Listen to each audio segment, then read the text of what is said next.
Oh, hello there, ladies and gentlemen, and welcome to another edition of the Mr. Warren Hayes Show. I, of course, am Mr. Warren Hayes.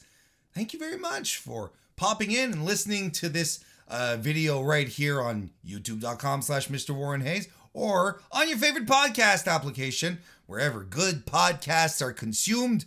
You can consume my podcast, but maybe not that way. Well, anyway, you know what I'm talking about. Hey, if you're watching this on YouTube right now, thank you very much. If this is the first time you're here, well, consider a subscription. That would be awesome. Join. I do live streams every week. It's always a good time. We talk about wrestling. It's fun. Talking about wrestling is fun. I really like doing that. So consider subscribing. Also, leave a like. Leave a comment right here talking about whatever wrestling you want to tell you. Here's a topic for you. WrestleMania 32. I want to open up some discussion about WrestleMania 32. Leave a comment. What did you like? What did you not like? What was something that you thought was really awesome? Maybe something that you didn't care for as much. I review WrestleMania 32 in this podcast here, not just WrestleMania 32. I also talk about Spring Supercard of Honor over the Ring of Honor offering as well. That great FTR Briscoes match, which was absolutely amazing. Plus, on top of that, I also talk about last night's, or this week's Dynamite, I should say. It's last night, but this week, whenever you're look, I give it a review as well. So there's a lot of cool stuff to talk about, but I want to hear from you guys. So leave a comment, leave a like, subscribe. Thank you so very much. And if you're listening to this on your favorite podcast app, thank you so much. Reviews, 5-star ratings, likes, subscriptions, follows, all that stuff is fantastic. Very easy ways to show some support. You can also show support again on YouTube. Probably the best way is to become a member of the Mr. Warren Hayes Show channel. You get to join me for the members only live streams that we do. That's always a cool thing. And it's only just for members. So what are you waiting for? And also shows a little bit of support at the same time for me. So that's also cool. You can also follow everything that we're doing over on belltobells.com. That's BETOBELLES.com. Our YouTube channel is youtube.com/belltobells, and our Twitter is @belltobells. Women's Wrestling Wire. If you like women's wrestling, that's the place you got to be. And also be sure to check out my other podcast, which is also available on the Mr. Warren Hayes YouTube channel and podcast spots, which is called Handshakes and Hand Dogs, which I co-host with Sean Taggart as we break down the week in independent wrestling. It was a big week, of course, with the WrestleMania proceedings. So this week's episode had a lot of good stuff in it as well. So look, there's all sorts of stuff you can do. But in the meantime, you want to hear about pro wrestling right now. This is why you're tuning in. So why don't we go ahead and jump right in? Yeah, we're going to ease into things. We got to do. Look, I'm sticking. You can't say that I'm not sticking to my guns on this one here. My New Year's resolution, I'm still on it. I haven't faltered. I'm still there. So again, this week I bring you a nice thing that I'm going to say about Bill Goldberg. Here we go. Warren Hayes has 52 nice things to say about Goldberg. Look, not even The Undertaker could do it, okay? Bill Goldberg still has the longest, dullest WWE Hall of Fame speech. And it's not as if Undertaker didn't try to wrest it away from him. No. Goldberg is still number one. Good job. You did it, champ. Warren Hayes has 52 nice things to say about Goldberg. To the weekly wrestling inspection.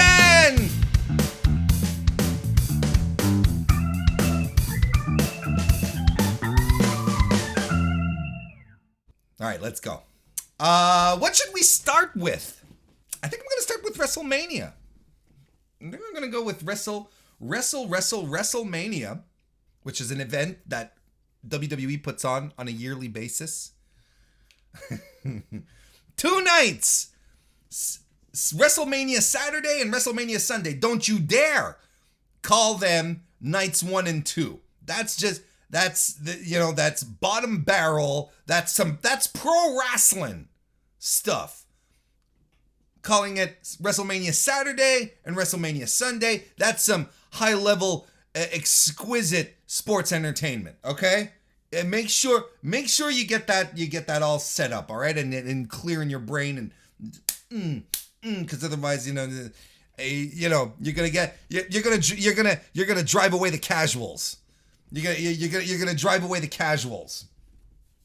And guys and gals who are listening live right now, I am really excited to see your thoughts, to see what your thoughts are.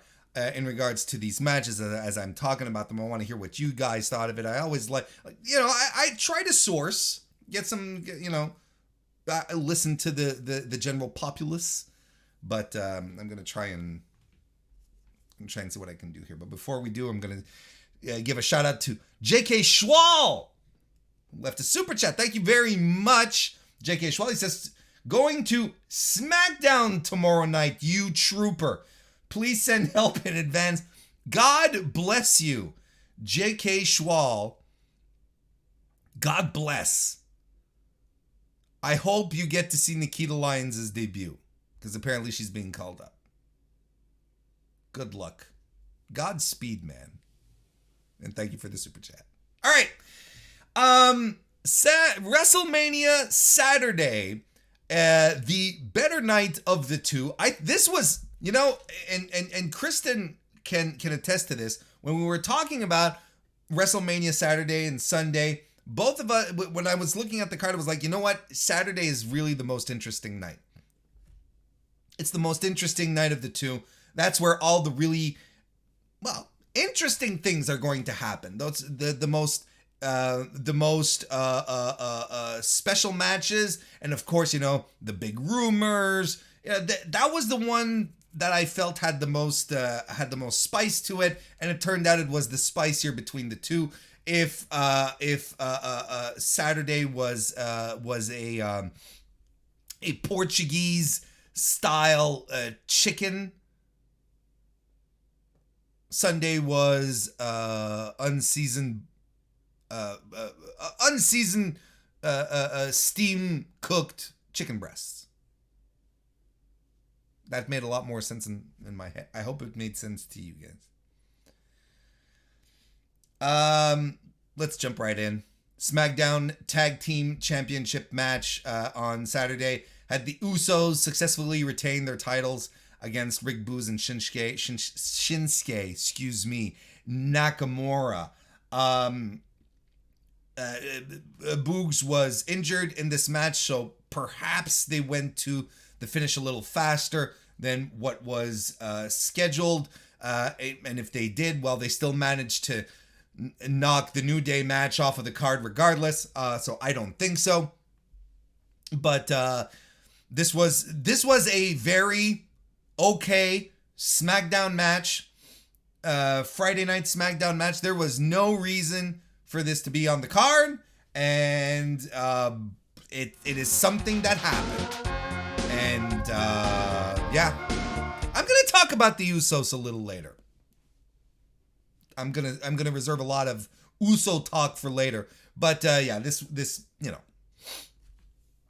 I don't think this was a very good opener. I really don't.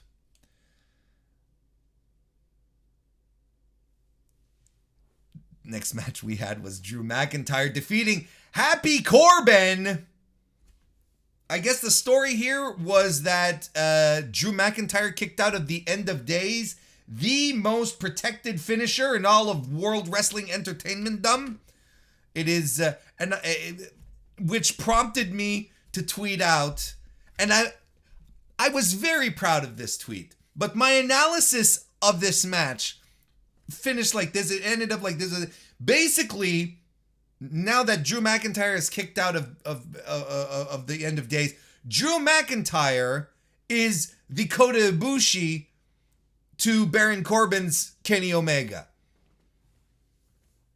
And I'm very proud of that comparison. And I'm surprised no one has come after me with pitchforks unless they really did understand the humor in it all. Which would shock me because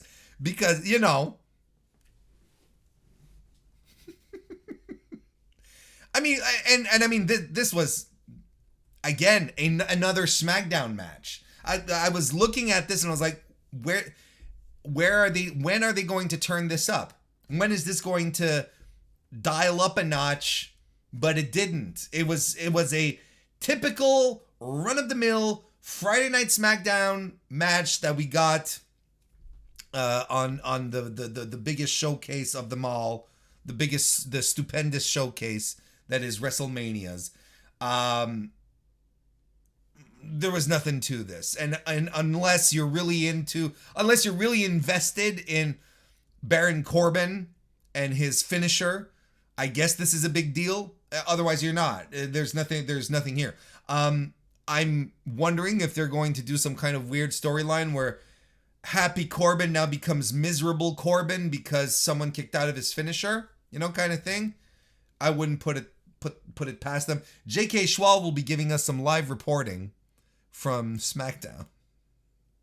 And there was a sword involved, because we did the sword gimmick where he chops the rope and then the turnbuckles go flying, and I'm like, was this necessary? And I'm telling you, this is, you want to prove to me, let's say you're in WWE creative, okay? Do you want to prove to me that you have, do you want to prove to me that you do indeed have long-term storytelling? Have Drew McIntyre behead someone by the time the sword gimmick is done. Otherwise, it's all nonsense and posturing. Why would anyone be afraid of Drew McIntyre when he hasn't used the sword, really? Oh, look at him. He can chop things with it. He can chop a top rope. Yeah, but can he kill a man?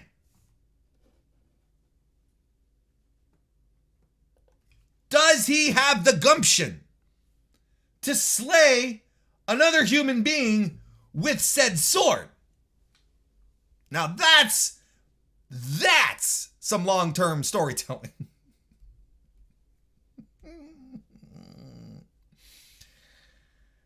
And we had Logan Paul and The Miz defeating the Mysterios. Now,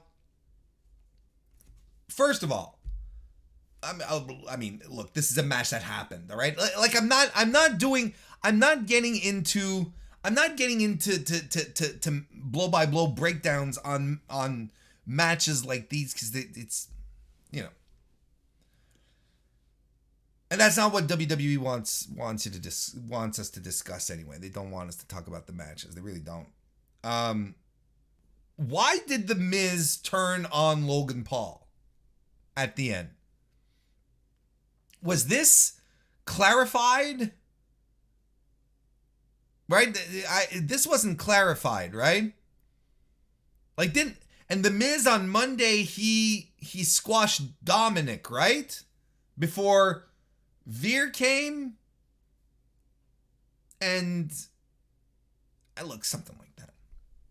Like, there's something there. It's a little mushed in my brain right now, because I think I'm already putting too much thought into this. But it's like, is The Miz a babyface now because he's turning on Logan Paul, or are we supposed to cheer for Logan Paul because The Miz is the heel?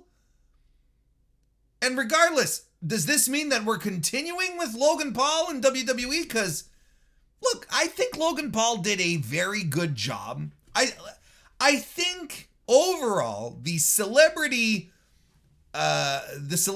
performers this year, I think they all delivered or went a little above and beyond. I don't think any of them were like, yeah, this is disgusting, it's gross, it's dumb. They all, either they delivered what the goods, or they went a bit above and beyond. It's, I think Logan Paul did a very, very serviceable job. And, he has he knows how to emote. He gets it. He understands the spectacle of live arena sports, of how to get heat. Like, it comes naturally to him because he's a natural douchebag to begin with. But does that, look, if we continue with Logan Paul and so on and so forth, okay. Otherwise, this doesn't make sense. But I'm telling you guys, we have to stop with this Dominic stuff. And we all have to huddle at this point. Gather around, come together and just be completely upfront with each other. Dominic stinks.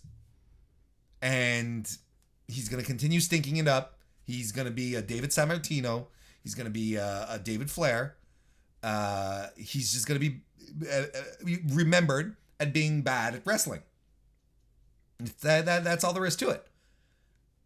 And I cannot buy the he's young gimmick anymore when he's about to be 25, or he is 25. He's in the year of our Lord 2022, he's going to be 25.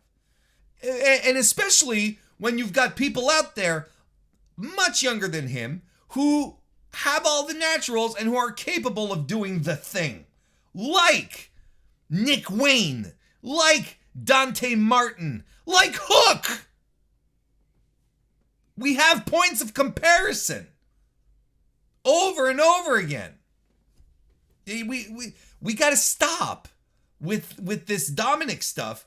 It's an experiment that is not paying off. He's a charisma vacuum. He doesn't do anything special. He can do a top rope rana, like, okay, that's something that I can't do. That's fine. But there are dozens of other wrestlers who do that and who do it better than him, and also have a whole entire arsenal of stuff that they can. Starboy Charlie, there's so much stuff, so many people out there. Hey, Queen of NE, who's joining us tonight. Nice to see you, Queenie. Right in time for me to gush a little bit over the Raw Women's Raw Women's title match. Bianca Belair defeating Becky Lynch in a near 20-minute wonderful affair. Best match of the entire WrestleMania sequence of events. A top-tier match. Absolutely top-tier match. Hello, Heather. Nice to see you. I think I said, didn't I say hello again? Just a fantastic match. Best match of WrestleMania. Right now, there's nothing. The best match of the year for WWE, absolutely for certain. And if people put this on their match of the year list at the end of the year, you cannot be offended. This was, and you know what? This felt like WrestleMania from the get-go. From the moment Becky Lynch came in that, I guess, that SUV, is that what we consider limousines to be these days? Like big SUV box type cars? Because, man, call me a traditionalist, but a good old-fashioned stretch limo, to me, comes off across a lot more, snooty and rich and bourgeois than, something that I feel I could, I could just roll out of at a car dealership, because that's kind of. But look, the minute she popped out and had this fantastic attire and the makeup, the hair, like something out of Ziggy Stardust, like there you go, and you're like, and she comes out first, and Kristen tells me, it's like, well, Bianca's getting an entrance, right? I'm like, probably. I guess that's why the champ's is coming out first, but the champ already got an entrance. And then they get the drum line in, and then Bianca comes out, and she is over the moon. Like, she has an extra kick in her in her step. She's got a smile etched across her face from ear to ear. You're like, look at this. And she's coming down to the ring in her gear. And I'm looking at her, and I'm like, we knew it from the start, back when we were looking at this woman in NXT. This woman is money. And look at her. Look at everything she's doing. Look at the reaction she's getting. Look at how they're presenting her. This woman is cash. Ka-ching, ka-ching. prints it. She walks down to the ring. People are like, take it. Here you go. Vince, where do I leave you my credit card digits? Right? Kind of thing. That was fantastic. And what a fantastic match on top of that. Pro wrestling. You know what? Like, pro wrestling match by two top of their class women athletes. Extraordinary stuff. Just good. Solid. Told a compelling story. Got physical. Was it? Yes, it got sloppy at a couple of occasions. Who gives a fuck? Bianca got a black eye. Hey, you know what? People keep telling me wrestling's not like ballet, so all right. She got a black eye. Oopsie. And to me, that makes the thing even better. It makes it even sweeter. Not that Bianca got hurt, but the concept, right? When you see her coming out on Raw and she takes her glasses off, she's got this huge fucking shiner. You're like, there's the champ. She worked for it. Everything, this is what's great when we get these accidental things in WWE. Everything is so clean and pristine and sanitized. There's the word I'm looking for. Everything in WWE is so sanitized that when you do see something legitimate like this, something, unfortunate, but, didn't cause Bianca to miss time. She didn't lose an eye. Like, she's fine. She's got a black eye, which is something to be expected in her profession. When she comes out with it, you're like, holy shit, this rules.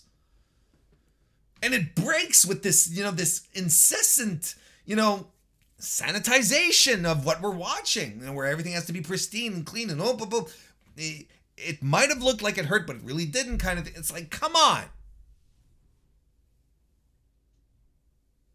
Fantastic match. Loved the finish.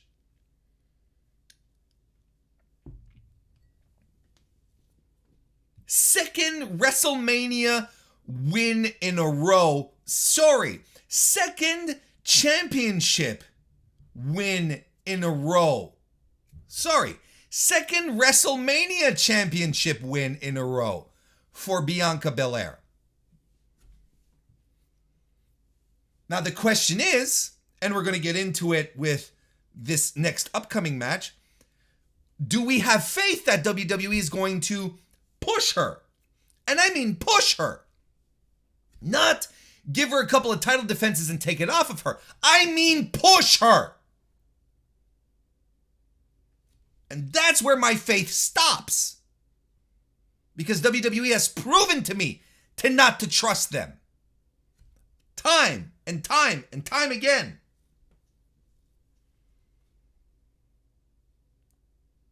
Great match. Fantastic moment. But there you go. Moment.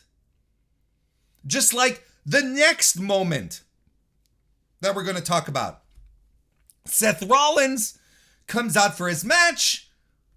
There's the suspense. We're wondering what's going on. Is it going to be Shane McMahon? Is it going to be The Undertaker? Is it going to be... What was the other one that was being thrown around? There was another speculatory one that was making me giggle.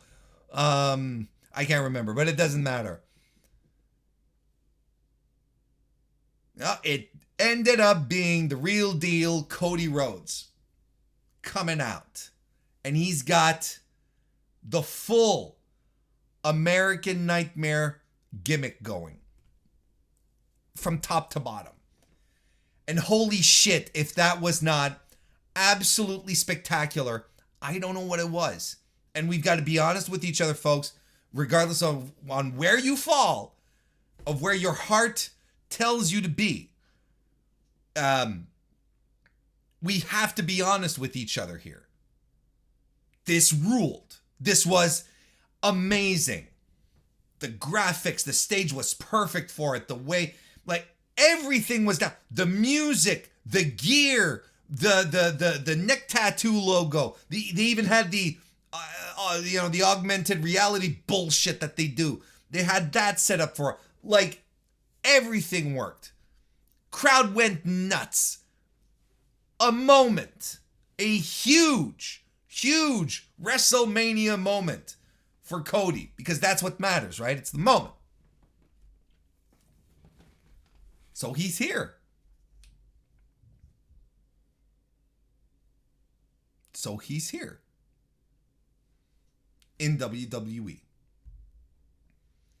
I liked the match a lot. I rewatched it after the fact. I was like, I just want to reset, make sure. Was it as, was I off on my first impressions? And I was off on my first impressions. When I watched it, I was like, I feel like it's not that great. But I rewatched it, I was like, you know what? This is very good. This is a very good wrestling match that he and Seth put on.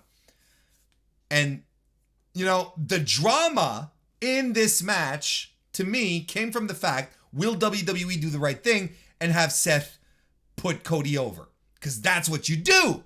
That's what anyone sensible would do. But being WWE, I didn't know what to expect. Because sensible booking would be like, yeah, the new big debuting star, he goes over.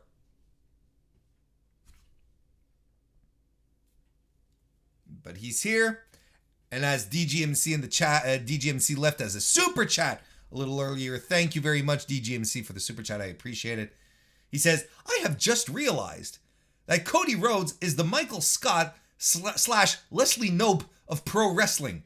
Him back in WWE is basically an SNL skit, and I'm for it. Well, he has been, he's been doing some bits, hasn't he? Thank you very much for the super chat. But let's talk about that. Because here's something that WWE did that they never do, but they were extremely smart in doing. They made a media scrum. They put him in front of a panel. They had him do interviews. They don't do this shit usually. But they knew exactly what they had. They could dominate the conversation. That's what they wanted. That's what they got. That's all you could hear about on Sunday was Cody. Cody, and even into Monday, and even into Tuesday. That's all you could hear about. And there's some really good quotes about his deal and so on and so forth. Because he debuted with all the American Nightmare stuff, right? And Dave Meltzer on the Observer Live Radio said that he got the deal that he wanted. Quote, he got this complex deal that allows him to do outside things that a lot of people don't have the ability to do. So that was part of it. And Cody in all his interviews also, constantly mentioned how complicated his contract was, which is probably one of the reasons why we heard, started hearing rumors that, talks have fallen through, so on and so forth, because it was legitimately extremely complicated to go through, according to Cody. He said it's most complicated contract in the history of pro wrestling or something. Cody himself said that there weren't any true guarantees in the contract, which, I'm not sure. But there was a request. I said I never want to see Stardust ever again. Well, we'll see. We'll see once Vince gets fed up. Once Vince is bored. Because there's one thing. Cody, in the match with Seth, he did the Stardust move, right? And people popped. I don't think he should have done that. Because Vince is going to go back to that. Vince is going to be like, and Bruce. And they're going to be like, well, pal, he did the Stardust thing and look at the reaction he got. I ill-advised. Sure, nice, cool little wink. Anyway. I would not be surprised if Cody comes out at some point in Stardust makeup.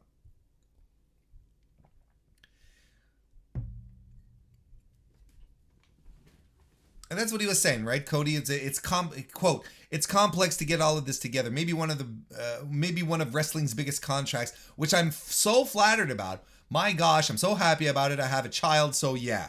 So I don't know what I have a child, so yeah means that I don't know how having a child equates to having, one of the biggest contracts in wrestling history, like causation, what is it? Causation, cause to causation, reaction. I don't know. But, because he got a bus, he's going to be traveling by bus, which means all the family's on board, right? He's going to be executive producer of the A&E special that WWE is doing on Dusty. Well, that's another thing that he wants to supervise, he wants to make over. And he kept and this is one thing that he said as well, right? This is,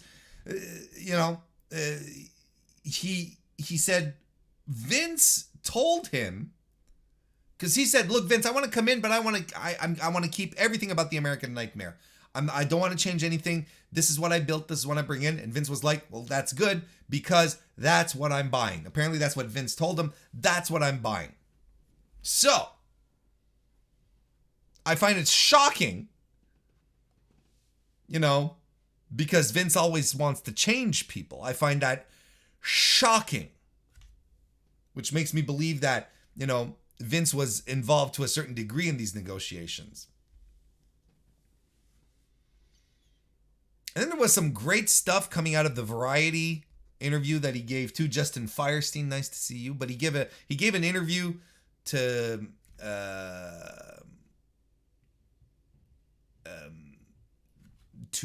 Variety. And one of the quotes that he said here is that I had wrestled everyone, talking about AEW, right? Leaving. I had wrestled everyone I wanted to wrestle there. I truly had.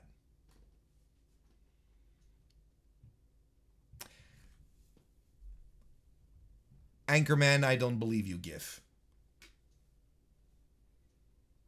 Or if so, I think this is a very telling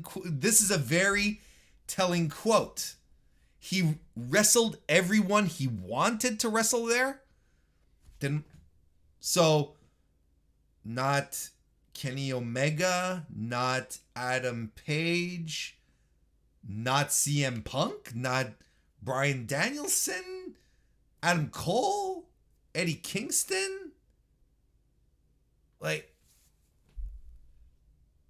No, he did wrestle Eddie Kingston, excuse me. But the point is that there were still tons of high profile matches for Cody to have in AEW. And I find it hard to believe that he wrestled and he ended up going through his list of everyone he wanted to wrestle in AEW. I don't quite buy it. Maybe he didn't want to wrestle, I don't know, Anthony Bowens. No disrespect, just the first name that came out. I like Anthony Bowens a lot. But I can get that. It was like, Anthony Bowens. But why wouldn't Cody have wanted to wrestle CM Punk? Cody's a business guy. He knows how this business works. He understands it. Are you telling me that there wasn't something inside Cody Rhodes that said, I don't want to wrestle CM Punk? There's something else going on. I think this is a very telling quote. That there was dissatisfaction with perhaps some hires that Tony Khan did. That Tony Khan maybe brought it on board that didn't quite mesh with Cody's vision. And look, we got this incredible quote from the Variety article as well. Listen to this, and I quote, I chose to remain silent about my departure from AEW, and I'm going to keep my word on that. There's no shoot interview. There's no nefarious tale that's going to be told. There were all these different theories, and none of them are correct. I mean, there were things about money and creative control. They were printed as fact, and it's been a very difficult 2 months to see that when the reality is that it was just time. It was a personal matter, and I could not move past it. I have nothing but respect for Matt, Nick, and Kenny. I'm rooting for Tony Khan.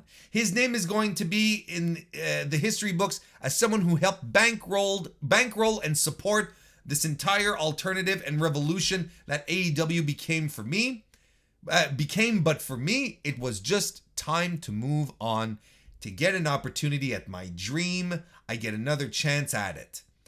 And you really can't leave any stone unturned with that. This quote is so incredibly charged. It's charged with so much juiciness.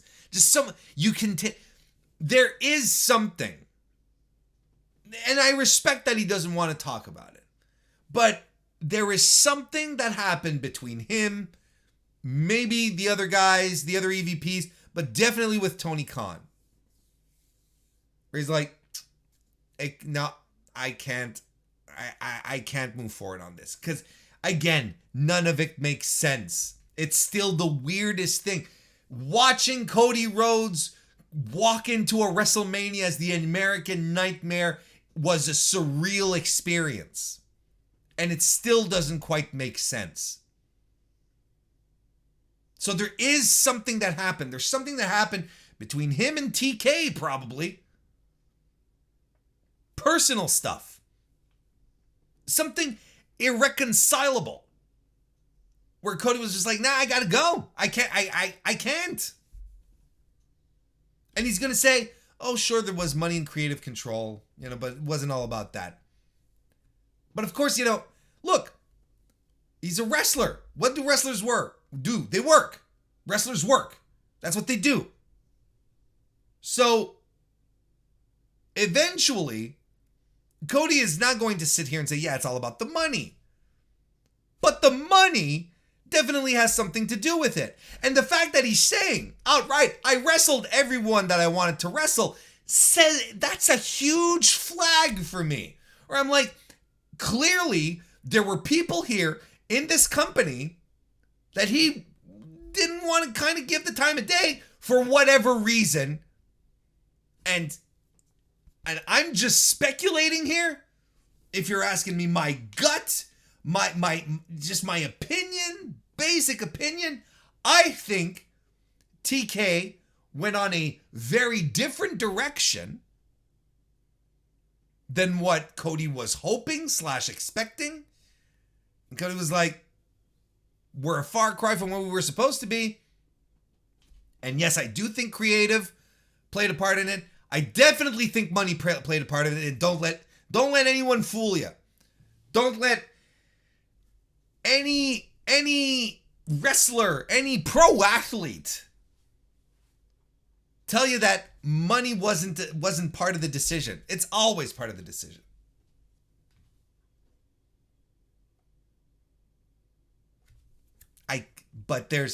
I cannot wait for in 20, 25, 30 years when we start getting the books. I hope I'm still around for that. Hopefully the stroke hasn't landed yet at that point. But I'm hoping very deeply, very profoundly that in a couple of years we figure out what exactly brought him to this decision here. I'm not going to start doing conspiracy theories and so on. That's not it. But there's something here. Something very, very juicy. Something very interesting. And I think Cody left some breadcrumbs out there, especially in this bit of interview. Time will tell.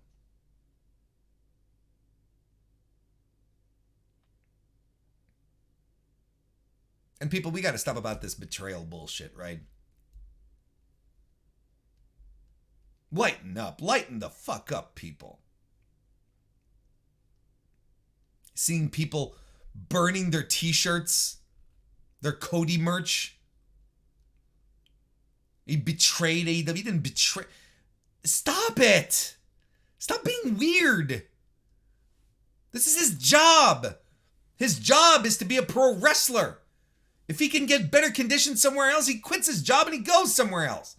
And he's in a position to be able to go and request for better things. Why wouldn't he do it?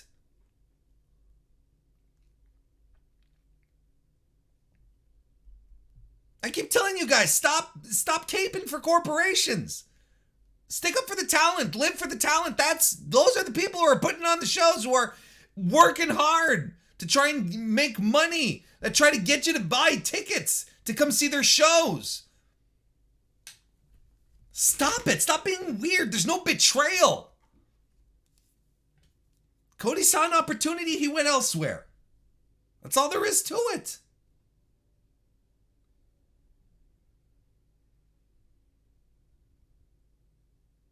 That's really all there is to it.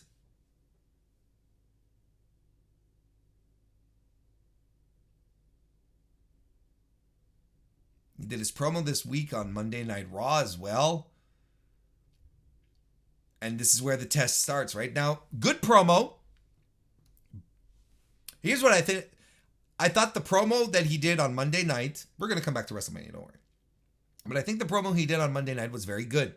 And it was a very Cody promo. So that's also very good. Because it wasn't overly scripted, contrived. You could tell. It's just Cody talking as we got used to him, right? Over the past few years. So that's good. Good for him. But the promo that he cut, I feel like I've heard it before. I feel like I've heard it at least twice. I think I heard, or at least variations of, in the build-up to his fight against Nick Aldis at All In. In the build-up, I think, to his match with Chris Jericho early on for the AEW World Championship, right?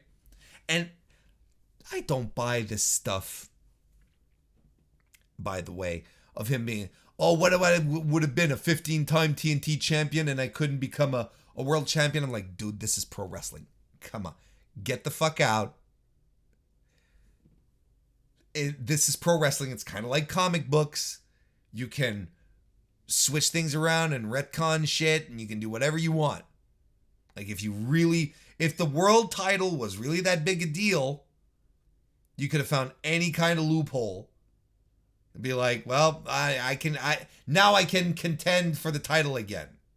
Come on, that shit's bull. That's bullshit, okay?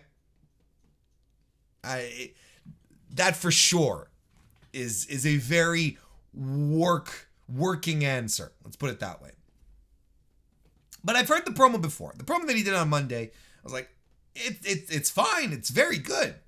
And it's very different from what you get in WWE, period. But I think we're probably for WWE viewers, it was very. I think it was a very, as far as WWE goes, I think the audience was this was their first contact with this kind of Cody Rhodes, right? And bringing up Dusty and all of that. All right. But now the real test begins. Now the WrestleMania honeymoon is done. We're moving into Monday Night Raw. He's going to be on Raw. He's going to be a babyface.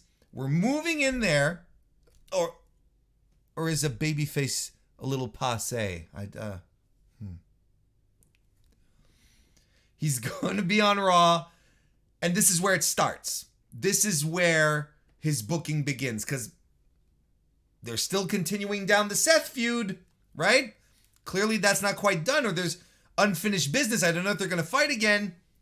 But I'm going to keep my eyes peepered on that. Is the 50-50ing going to begin?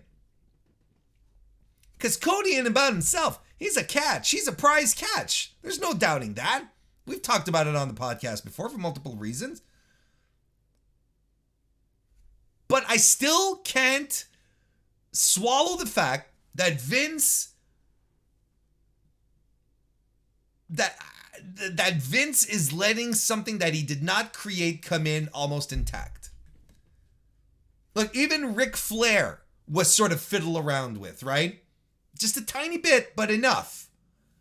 I think AJ Styles was basically left as is, right? But Vince brings people in and makes them stars.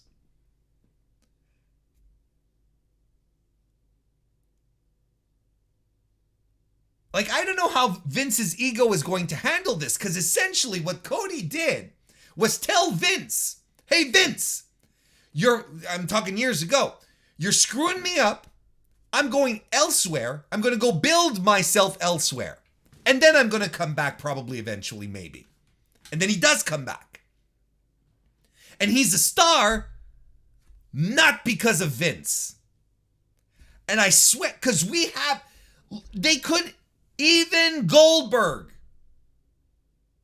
to his defense, this is weird, even Goldberg was tooled around with. Goldberg's shtick comes in, spear, jackhammer, good night. But now Vince is like, no, you got to do 15-minute matches, pal. They put a wig on him. This is what Vince does. This is the build. He breaks you into his image. I am not confident that this is going to go well for Cody. Let's have this conversation next year, come WrestleMania time. Let's have an evaluation of how Cody's year went. The 50-50, maybe, is he the guy to take the belt off of Roman? Because it wasn't Brock. Who else is it going to be? They've got no one. They've got no one. They haven't built any stars. They had to bring in a star from the outside. Because they've got no one. And isn't this a weird message? This was an excellent point that I heard on the flagship podcast. It's a weird message that's being sent to the WWE locker room. Especially the mid-carders. Well, the people who aren't, Brock and Roman, right? The message that's being sent here is, you can come wrestle for me, but I can't make you a star. You're gonna have to leave, go hustle your way into becoming a star, and then come back. And then, well, we'll see what we do. Common sense would dictate that Cody Rhodes is going to be booked like a star for right up until WrestleMania next year. That's what common sense dictates. But I don't trust WWE. Neither should you. They've given us more than enough reasons to never trust their judgment when it comes to booking, when it comes to putting people over, when it means to creating, maintaining stars, if you're not Roman Reigns or Brock Lesnar or Ronda Rousey. Do not put your faith in them. There is no reason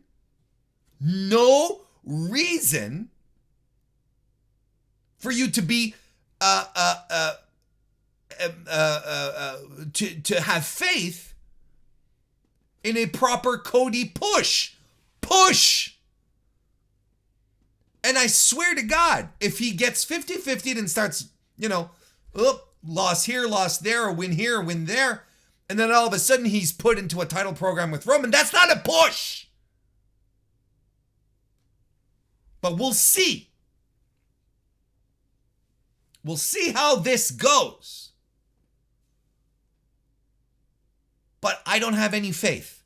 I really don't. And I will be the first surprised, and I will eat my words.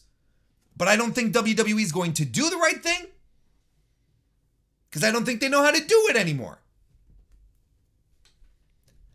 WWE SmackDown Women's title, Charlotte Flair successfully defended her title against Ronda Rousey in a boring-ass match. A sloppy, boring, uninteresting match that ended with a weird finish.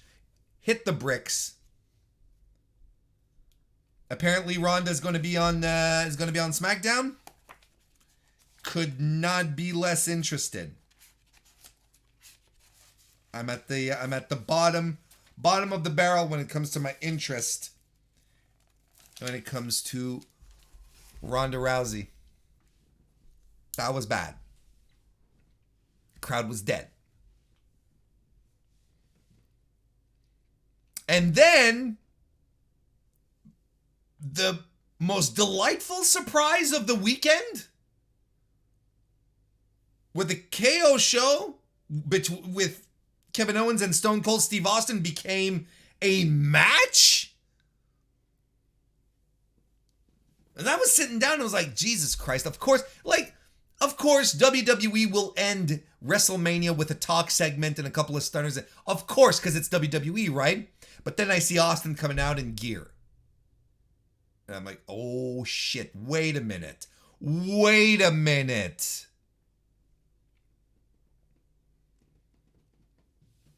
What a good little match this was.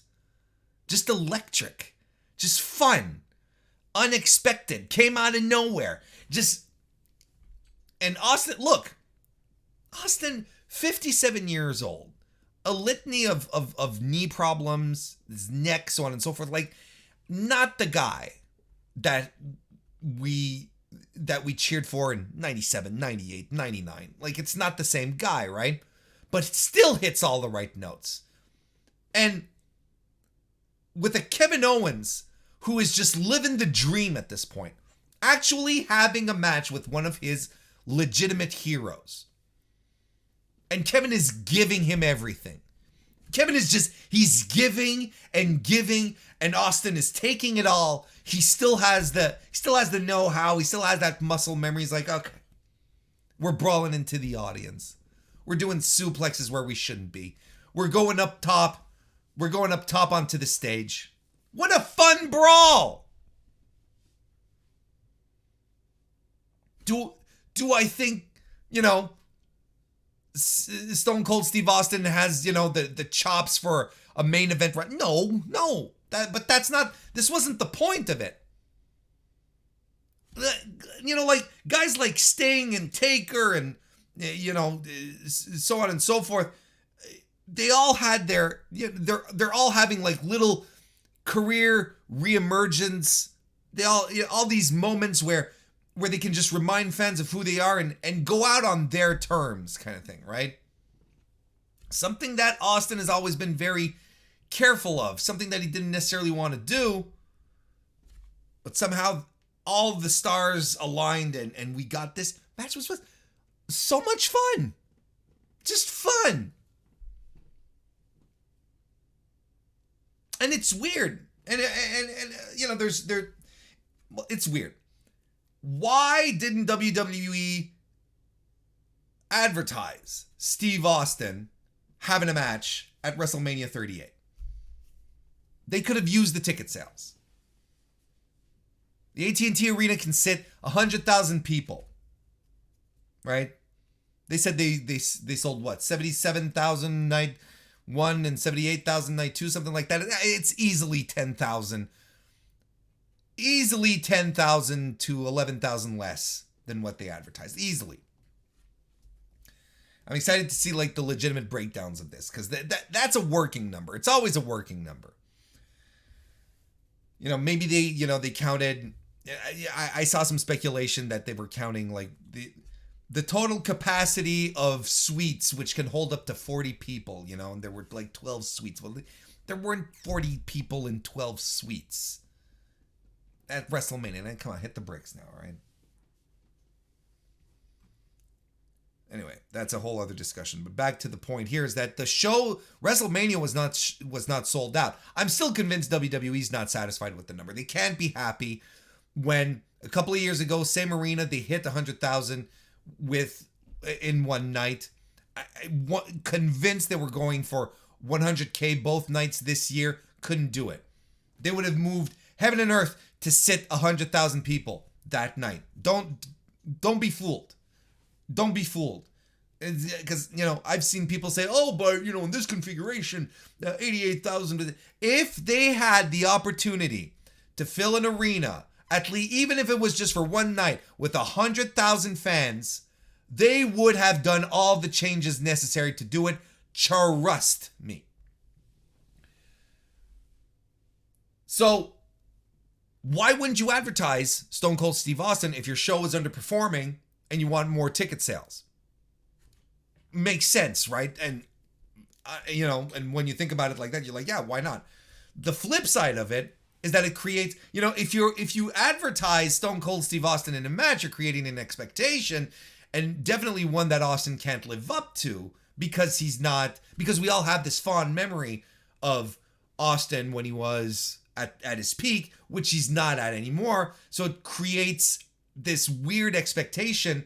Stone Cold is having a match. Oh, he's not bumping like a madman. 0 out of 5. Hit the brick Stone Cold. Now, nice little surprise. He comes back, does what he did. He does what he does with Kevin Owens, and everyone is much more forgiving. We're all like, this was fun. This was great. And I think on the flip side, the reception would have been a lot harsher because the expectation would have been a lot higher. I think ultimately for Stone Cold, I think it is the good move. It is the better move, what he did by doing that instead of announcing him being there, kind of thing. But I enjoyed it. I enjoyed night one. And I enjoy the fact that a bunch of you are still here. Watching, listening. Thank you if you're just joining us. Leave a like. I can't leave a like on night 2, though. WrestleMania Sunday. I thought it was... It's clearly inferior. WrestleMania Saturday was the best show. WrestleMania Sunday, it wasn't bad. Like, it wasn't a bad wrestling show, but it wasn't good.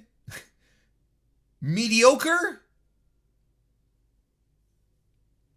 Show starts off with Triple H leaving his boots in the ring. He's retiring. He was basically out there to welcome everyone to WrestleMania. But people know what's up. He left his boots. People are like, why didn't he get a proper speech? He's going to get his speech at the Hall of Fame next year. Don't worry. It'll be fine.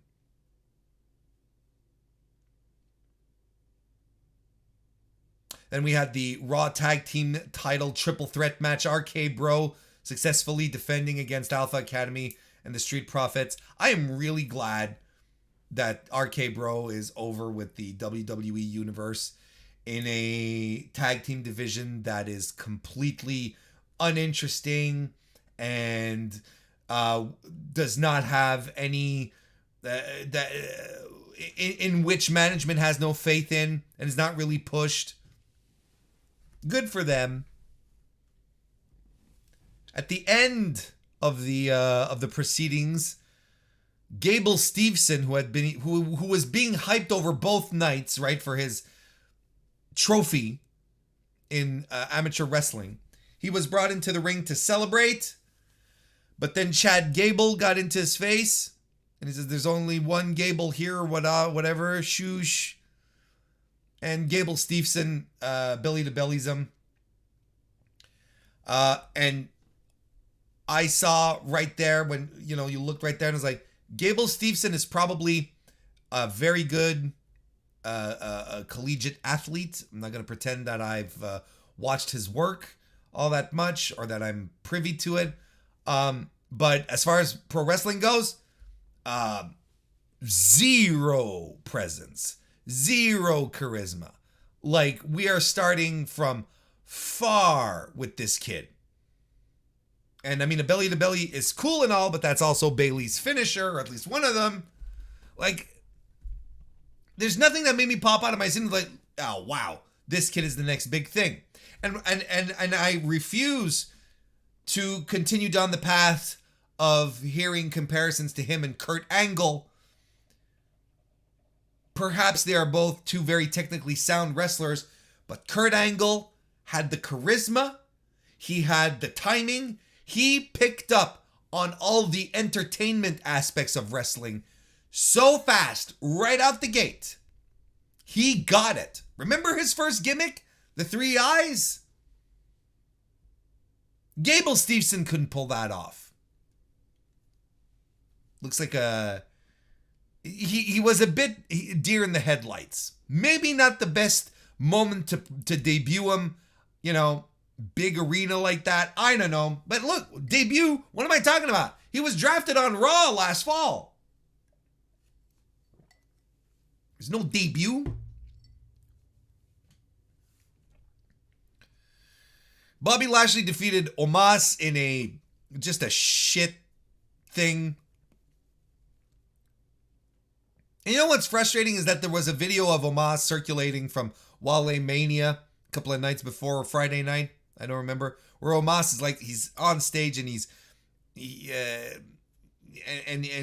performing, he's doing a rap, and you're like, why? Look, this guy has personality. This guy has something. Why are we booking him like, you know, a stack of firewood in a trench coat? I don't understand it. Let this guy show some personality. I'm sure it'll work. Good for Bobby Lashley to get a WrestleMania win, but this was shit. And we get the Anything Goes match. Johnny Knoxville defeated Sami Zayn. I enjoyed this for what it was. I thought it was fun. And you know what? It's one of these moments where I'm like, and I had another moment like this weekend when I was watching Effie's Big Gay Brunch on Saturday morning. I was like, man, sometimes we need to chill the fuck out when it comes to pro wrestling, and we just have to, you know, enjoy it. Just have some fun. Just have some fun. And I think sometimes we take it too seriously. And I say that to myself as well. You know, I'm guilty of that. But this was fine. It was, you know, amusing.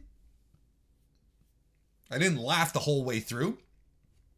And I'm absolutely not as enthralled as some people were like, well, this was so fun, and if you didn't like this, you don't like fun. I mean, you can't, you know, opinions and your feelings about something can be a little, you know, nuanced. You know, there's some, you know, it was okay, but there was some things that made me laugh. The hand made me laugh. Instead of me going here and like, why was there a giant hand at ringside? And it's like, it was perfectly positioned and the camera angle was great, so that I was surprised when the hand appeared, and I was entertained for that moment, you know? People are weird, man. Sometimes they're really fucking weird. I enjoyed it. I thought it was fun, and I'm convinced that this match was produced principally by Knoxville, the Jackass guys, because it was not WWE comedy. WWE stinks at comedy. This had that Jackass little finesse to it for a couple of things. You know, the groin kicker and the mouse trap. I thought this was fine. It was stupid. And if anything, I would like... Here's the thing. Collecting my thoughts here. See a lot of people poo-pooing on this. See a lot of, fellow commentators, pundits poo-pooing on it. And I can't help but wonder if these same commentators, these same fans who poo-pooed on this, also poo-pooed on the Stadium Stampede match, which was collectively another whole bunch of nonsense, where in one case we get giant mouse traps, and the other case we get, people being drowned in pools only to be resurrected a few minutes later. You get horses, glasses of milk, being run over by golf carts. Like, it's all nonsense, just approached in a different way. So, if you're going to go, woo, Stadium Stampede, but then go, Johnny Knoxville, I think you need a bit of consistency here. Because it's the same level of madness, you know what I mean? The same level of absurdity. You had mascots involved. Look, that's all I'm saying. And Sami Zayn is great. Let's not forget, like Conrad pointed out, Sami Zayn is great. And he was also an underlying factor to the success of this match. Probably one of the funner, and especially on an evening, on a WrestleMania Sunday night, that you're clasping, because you weren't entertained by Bobby Lashley and Omos. You just weren't. If you were, you think you were, but you weren't. I'm telling you. When you're grasping for entertainment, this works. It's fine.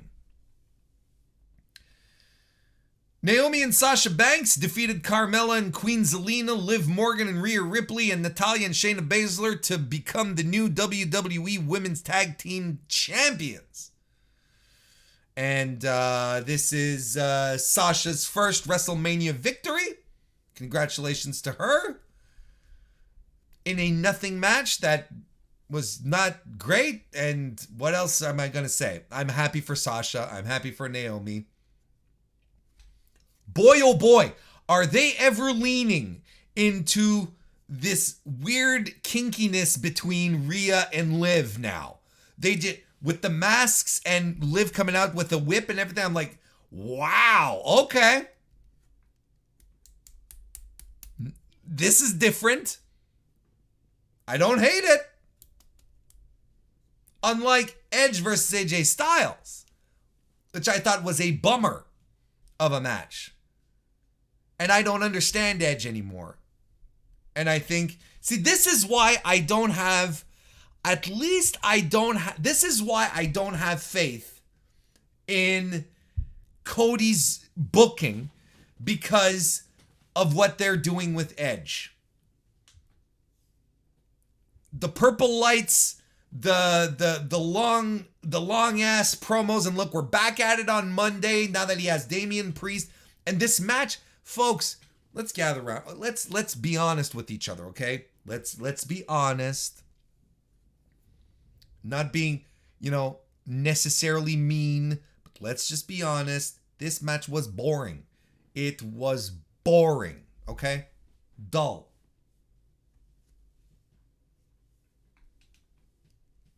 It's in something that ultimately could have been a lot of fun, because I liked the premise of it. I think I talked about it last week. The idea that both these guys work in the business at the same time in paths that never crossed, never intersected of their entire careers. Two guys who've had very, in AJ Styles' case, I'd say, a legendary career. Edge, an extremely successful one. But both very popular, top of their class. That was a good premise that got morphed into all this nonsense. And you just lose the plot. All the Edge stuff just became bigger than everything, and it was just boring and stupid, and we end up with a boring match. Jason Major, nice to see you. Welcome to the chat.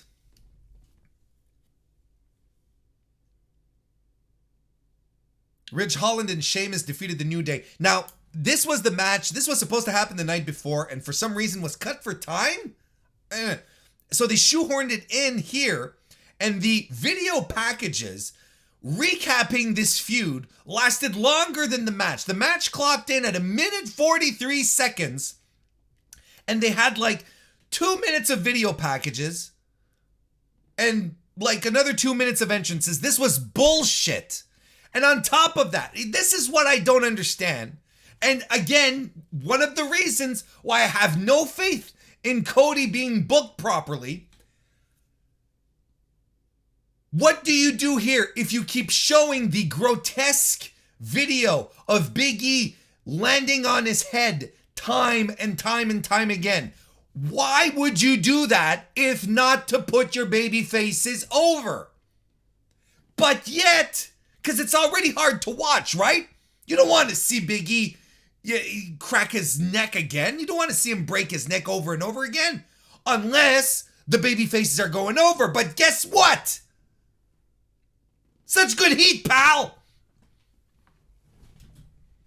You can't even have... And the baby faces come out with gear inspired by Big E's gear he was wearing the night he won the WWE Championship. but they don't go over.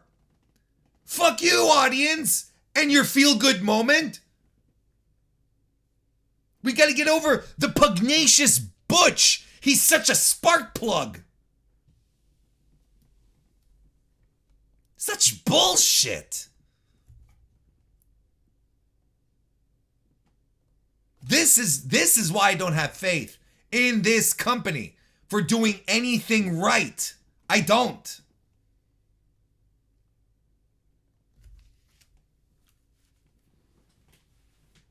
Pat McAfee defeated Austin Theory. McAfee can work. There's nothing you can say to the opposite. He understands pro wrestling. He knows how to make it work.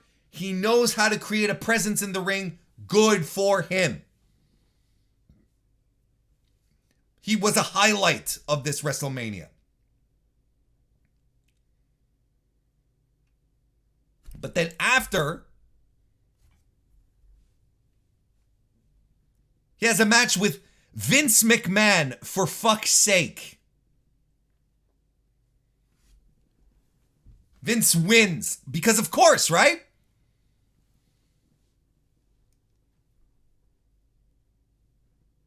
But then you kind of see it coming.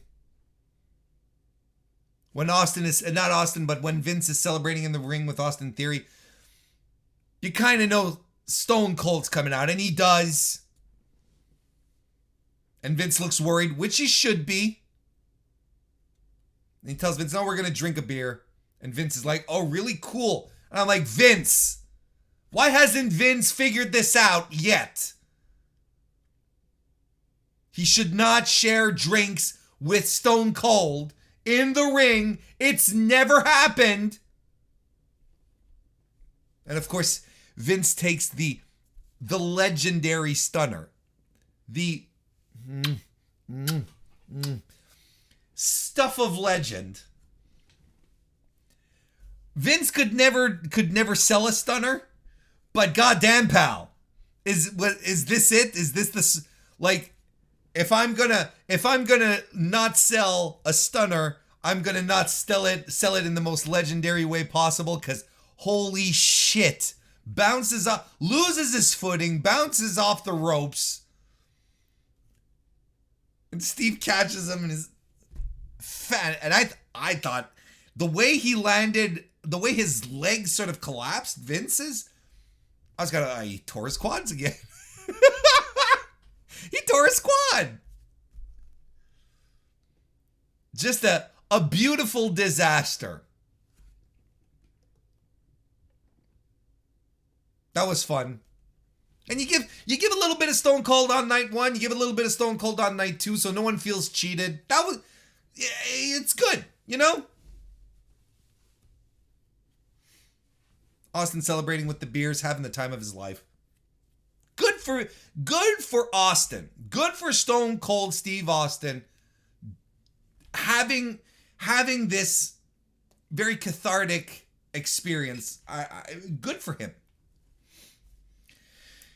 And the main event, Roman Reigns won the WWE title, WWE Universal title unification, winner takes all match. He is now the champ. He defeated Brock Lesnar in the most Roman Reigns Brock Lesnar match you could imagine. It's like everyone they've done in the past, and that's my analysis of it. It was a very tepid main event.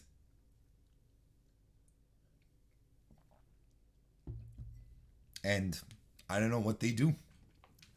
I don't know what they do with Roman Reigns, who came out on Raw on Monday, was supposed to be the main event segment, and told the audience,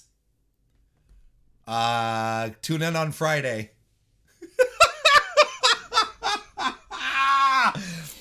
This company, man. But you know what? The Saturday night WrestleMania, I think, was a pretty fun show. I enjoyed it. I had a good time. Much more than I expected. But Sunday was exactly what I expected. just did not live up to the hype. And I've seen a lot of people already go and bring back WrestleMania to just one day. And I'm like, no, it's worse. It's honestly worse. Because I think people just don't remember the last couple of WrestleManias before the pandemic that were all one day. And you literally watch wrestling for 6 to 7 hours. I'm like, no, I can't handle that anymore. You get petered out. WrestleMania 35, everyone was exhausted by the time the main event arrived. Everyone was just burnt out, played out of cheering and being in an arena and just being on your fucking couch, giving this thing your attention. It's too long. One WrestleMania won't fix the problems. It won't make... You put this card all in one day, and it doesn't fix the problems. You still have awful matches. You still have Bobby Lashley and Omos. You still have boring, weird stuff. You still have the Usos versus Boogs and Nakamura. You still have the women's tag titles. You still have Edge and AJ Styles. Edge and AJ Styles almost went 25 minutes. Who on God's green earth needed 25 minutes of this?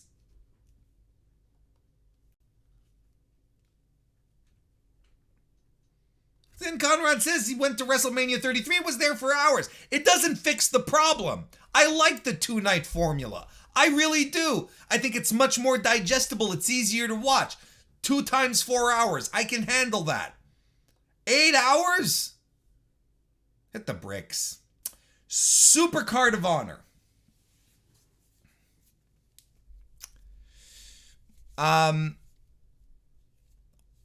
Supercard of Honor was an extremely entertaining show. I thought it was a lot of fun. Now, this was clearly the establishment of the this was the establishment of the Tony Khan era of Ring of Honor, right? It was very clear from the get-go with the way things were booking, and especially when you look at the results. This was all about this new era of Ring of Honor that we're ushering in here. Tony Khan talent took over. This is just what happened. Swerve got booked on the card defeating Alex Zane. Jay Lethal and Lee Moriarty. That was the thing. Jay Lethal consecrating a heel turn, which Jay Lethal, for a bunch of reasons, is an acquired taste. Not one of mine. But I will appreciate how well this heel turn was executed. This is very, very good. And look, even a key element here, we had Mercedes Martinez and Willow Nightingale fight for the interim Ring of Honor Women's World Title match. And, you sort of question, you wonder, you think, and you go like, well, why isn't it just a number one contenders match? Why aren't we just coming out, the number one contenders match? And it's our boy Ross Berman over on Twitter, shout out Ross, who was like, well, maybe the reason he's doing this is to take some negotiating power away from the current champion, which is Deonna Purrazzo. Because basically what Tony Khan is doing here is saying, I don't need your title. I don't necessarily need you as champion because I got my own stuff going on here. I've got an interim title. I've got an interim champ that we're going to have to unify the belt at some point. I think I don't know how insidious it is, but I mean, it's a good theory for him to be like, I'm keeping some negotiating power for myself. Taking some of the leverage away from Deonna Purrazzo here, who was currently the Ring of Honor World Women's Champion, by the way. So Mercedes Martinez won that. You had Minoru Suzuki winning the TV title. It was wild, right? Wheeler Yuta winning the Pure title from Josh Woods, and Jonathan Gresham defeating Bandito, finally unifying the titles. So, it's like, interesting card. Oh, did I forget a match? I think I forgot a match. The Briscoes versus FTR. If you haven't, I don't know if you heard the hype for this match, but you should believe it. If you haven't watched this match, this is one that you go out of your way to see. You reserve 25, 27 minutes out of your day to watch this match from top to bottom. It is one of the greatest wrestling matches I have ever seen. I was out of my seat screaming at the conclusion of this match. Kristen can vouch for that. An exciting, dynamic, pitch perfect professional wrestling match. And you know what made it work even on top of that? The crowd, man. The audience was so into it. They were nuts. They were eating everything up. A comparison that I think a lot of people will get is, how much the crowd added to Hogan vs. Rock, right? How much the crowd was a part of that story and helped elevate that match. Same story here. Just electric from the get-go. The wrestlers were into it. Dax Harwood was so into it that he jumped off the apron and went into the audience, started high-fiving people. The match had started at this point. But that's how hype this crowd was for it. And it just added so much energy and importance to what we were watching. And I was like, this is what we missed during the pandemic era. This is it right here. Every moment, every move mattered in this match. Nothing was thrown away. FTR played like the low-key heels, in this match here. Ring of Honor was the Briscoes territory, right? But in the end, the audience was cheering for the match itself. They were behind all four of these guys. There wasn't a babyface or a heel team anymore. We get so many things. I mean, even if I walked you through it, it wouldn't properly render justice to this match here. Like, Jay Briscoe does a tope con hilo. Mark does the cactus jack elbow off the apron, full on with bang bangs.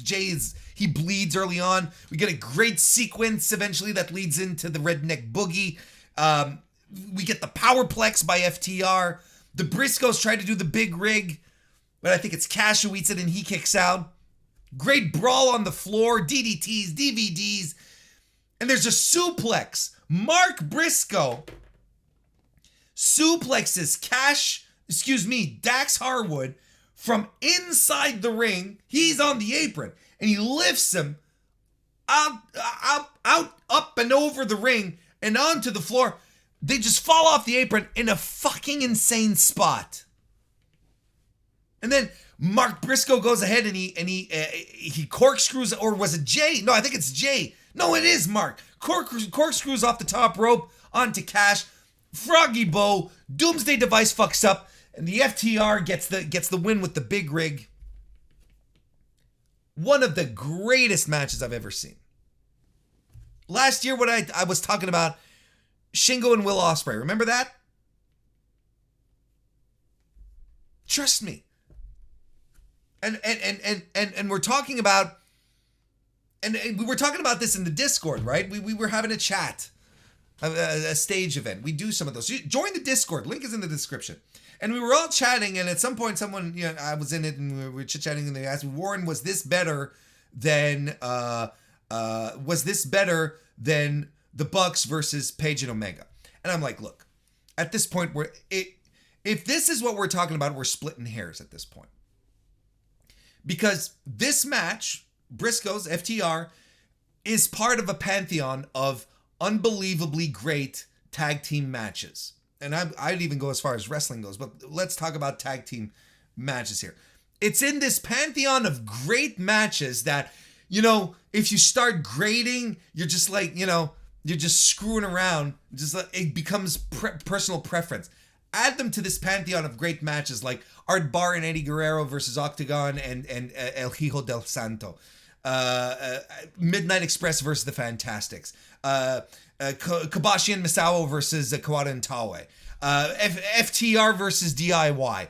Golden Lovers versus the Young Bucks. Page and Omega versus the Young Bucks. Like this group, this exclusive group of high level, unforgettable tag team matches. This is where it belongs. It is so amazingly good. And I swear, if you haven't watched it, you go out of your way to do it. This is the kind of match that reminds me why I watch pro wrestling and I love pro wrestling, because when it's able to make me feel like that, keep me on the edge of my seat, drag me into it, I love it. And it can only be done by top tier, head of the class talent. Like Mark and Jay Briscoe, Cash Wheeler, Dax Harwood. Fantastic work all around. And don't get me wrong, the Supercard of Honor was a good card. I think there's a lot of people who are overshooting it. I think there's a couple of missteps on the card. Maybe there's a couple of things that aren't that that lack a little finesse. Let's put it that way. I think Suzuki and I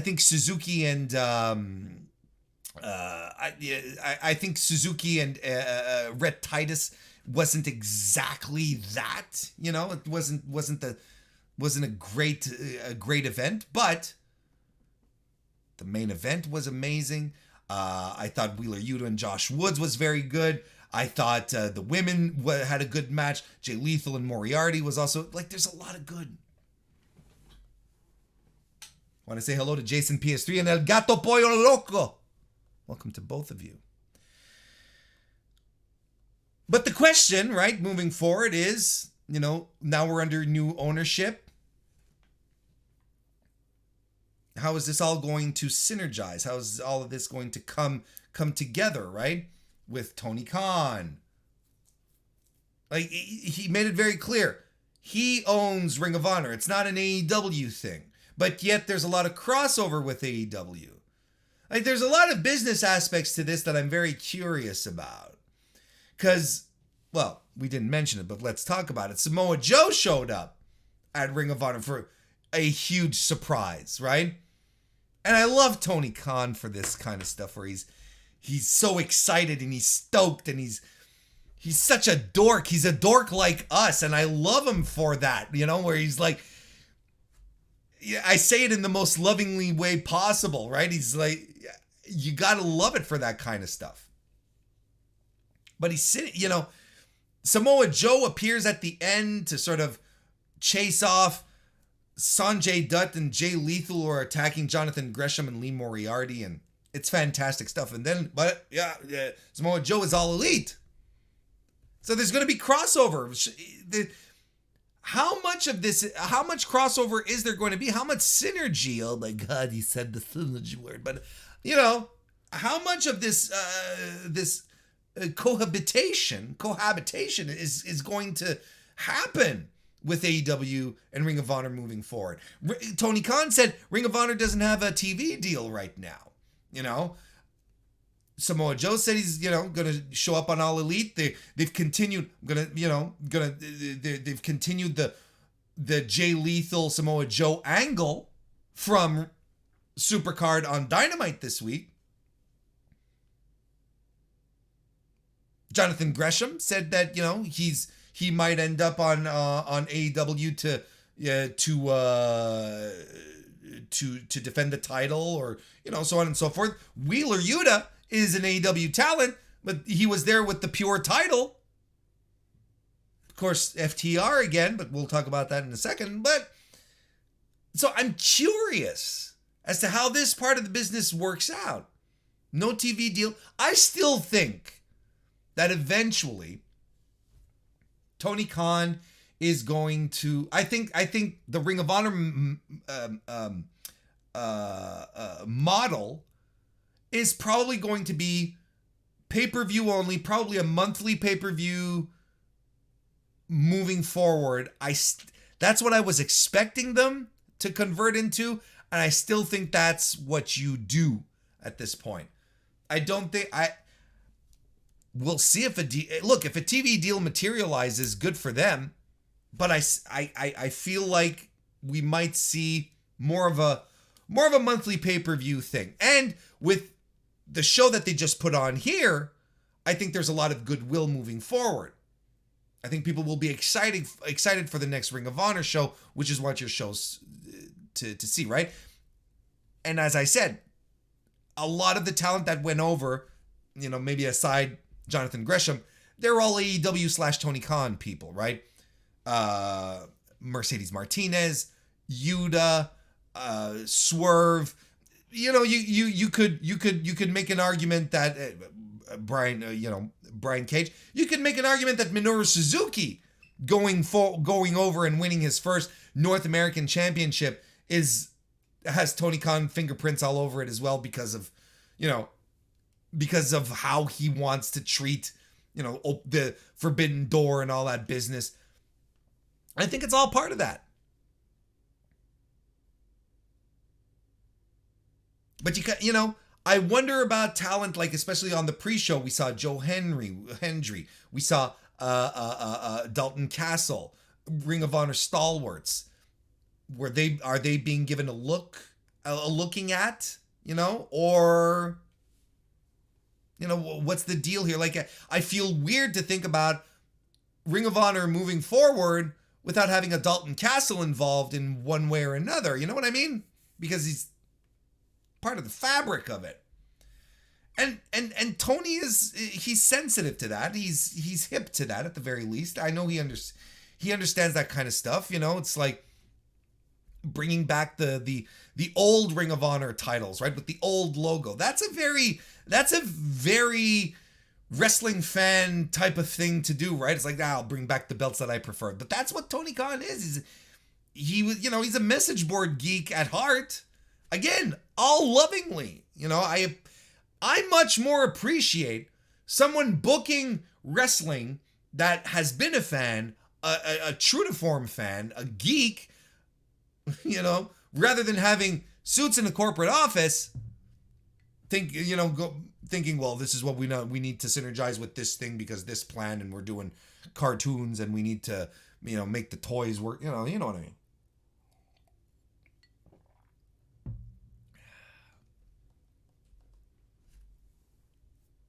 But I think there's one thing that is fairly safe to say, that this is the end of an era as far as Ring of Honor or Supercard of Honor being a part of WrestleMania weekend is. The originator, the show around which WrestleMania grew, it's WrestleMania week as far as extra shows coming in, indie shows, creating events around it. The originator, the anchor point being Supercard of Honor, I think we might have reached an end here.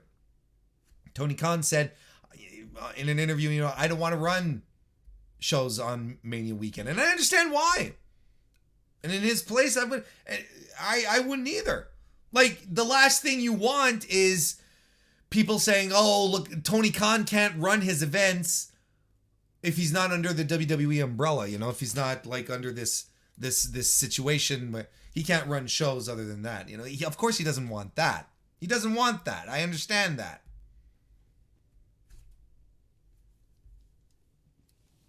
Double or Nothing weekend is becoming a thing. The GCW setting up camp there in a couple of weeks.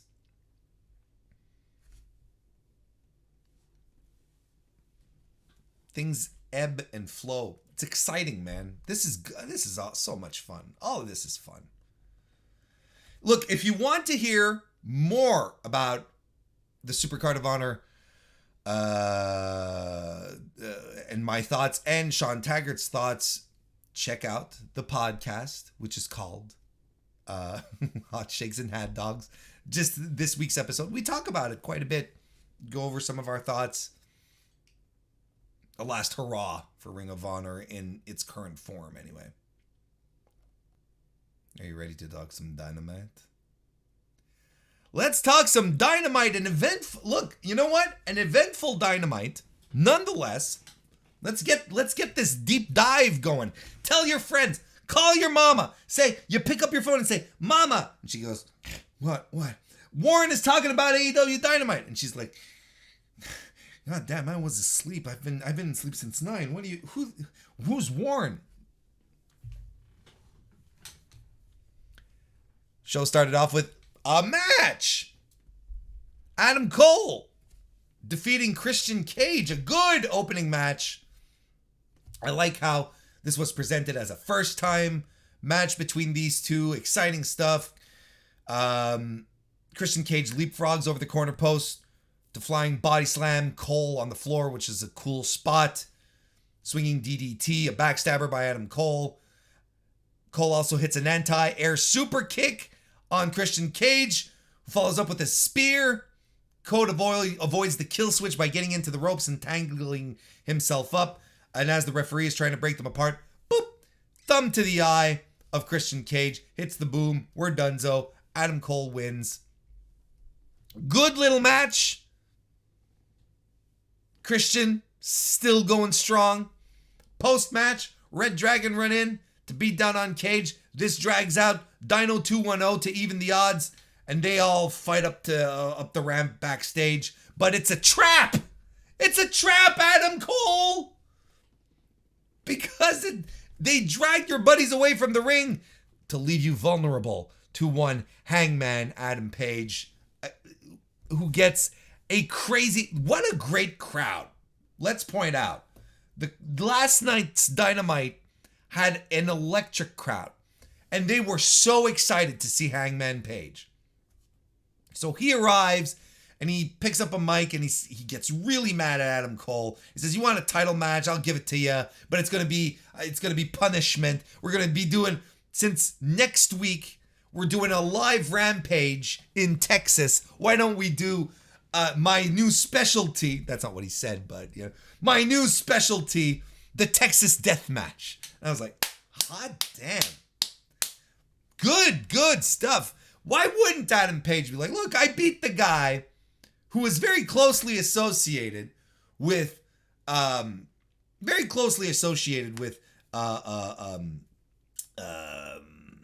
Texas Death Matches. I beat the guy. I can take you, Adam Cole, you shorty." Adam Cole is 6'2".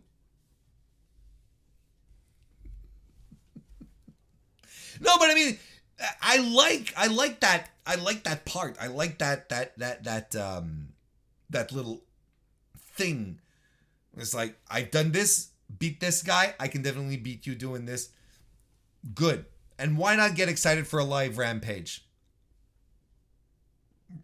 Good stuff. We get an Owen Hart Foundation men's tournament qualifying match where Samoa Joe squished Max Caster, couple of good digs in his, probably one of the most interesting, one of the raps that I've enjoyed most, because he was really focusing on all of Joe's meta, you know, the fact that he's, people consider him injury prone, and so forth. I liked it. Ends with a muscle buster. Glad to see the muscle buster back. So Samoa Joe qualifies. Post-match, we got Jay Lethal and Sanjay Dutt who pop up on screen. Lethal says he tried to call Joe over and over again, but Joe never picked up because he only picks up the phone for billionaires. And I was like, oh snap! They should call him the Samoan Gold Digger. And I'm like, oh, that's not great. Not a very good dig, but B+ for effort. And they said that next week in New Orleans, they have a present for him, a present that he will never forget. So we'll see how that starts going forward. Now, backstage, we get a promo, not a promo, but a little segment with William Regal. And he's next to a TV monitor, and he's like, he's touching it, and he's like, why is it busted here? You know?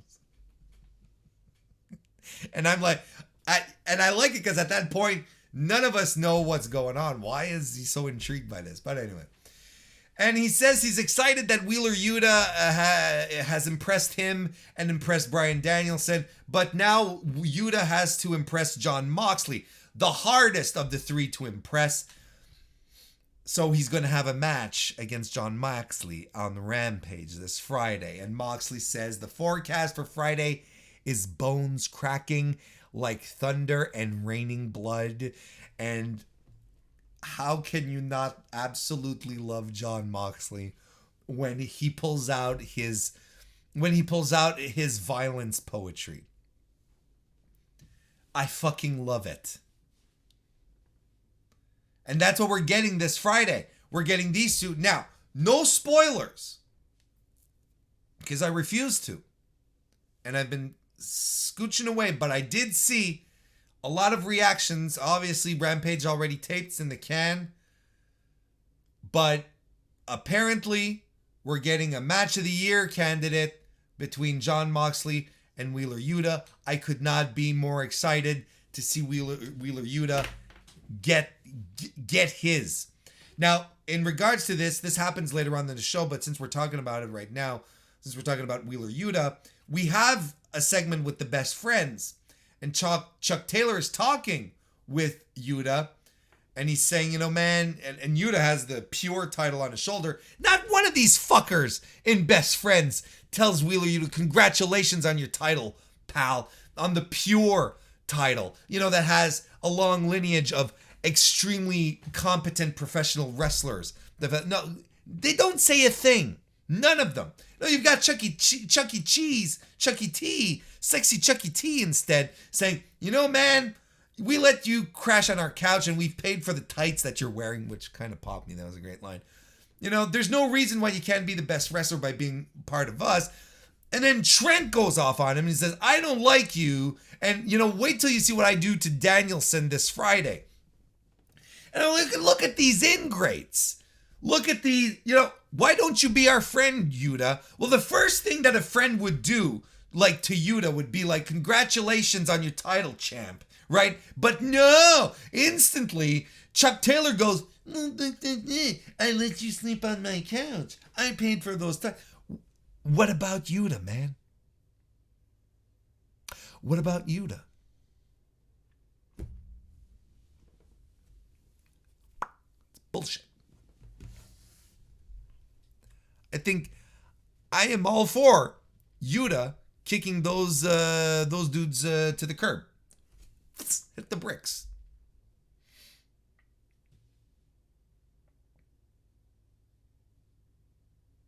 Sean Dean defeated Sean Spears. MJF on commentary. Look, this isn't about the match. This is about Wardlow once again breaking through security to cause a distraction to Sean Spears, allowing Sean Dean to roll up Sean Spears for the win. And Sean Dean is now the Pinnacle Killer. Has a win over MJF, has a win over Sean Spears, right? Now,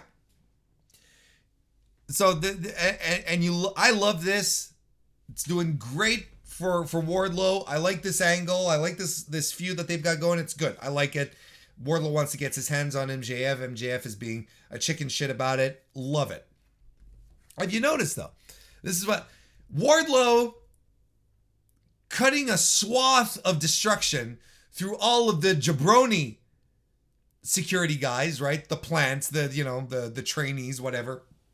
Right up until he gets to the actual security of AEW on ringside, where those guys are like, nah. So at least You know, he's not burying the actual security, which is smart.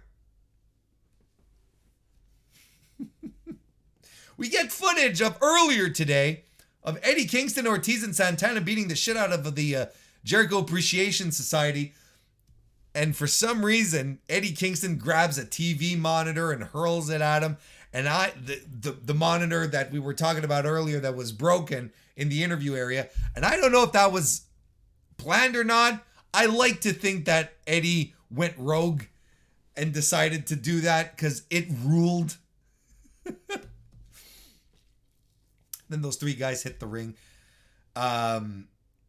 Basically to say, you know, that it's on site, right?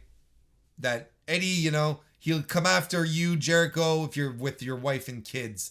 You know, the 2.0 guys, if you're with your wife and kids, it's on site, we're coming for you. Daniel Garcia, I know where you live. Jake Hager, keep running, you son of a bitch. Like, fantastic stuff.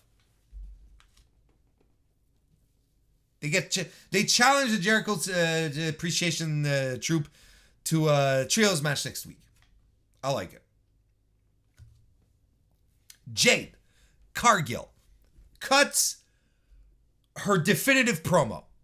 Now, there is not enough people out there right now singing the praises of how fantastic a promo this was. This is next level Jade.